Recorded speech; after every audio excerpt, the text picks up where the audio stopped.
kapag alam ko na malapit na akong maging manic stage, I'm more creative, I'm more bold, I'm more parang full of energy, di ako napapagod, and all those things. So, mas mabilis ako magsulat ng script, Yes. mas mabilis yung utak ko, mas Yes. masaya ako generally, mas True. naggagawa kong lumusong kung saan-saan. Parang multitasking, sige, Correct. projects, Kaya let's kong gawin go. yan. Oo. Oo. Kasi parang kang may superpower. Actually, that's true.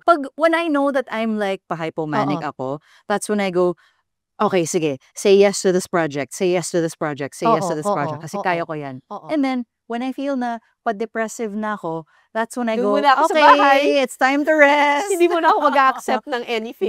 Don't call me for the week. I'll just be sleeping. Okay, manonood muna ako ng anime. Magpo-focus muna ako sa sarili ko. Gi-yoga ako, Correct. ganyan.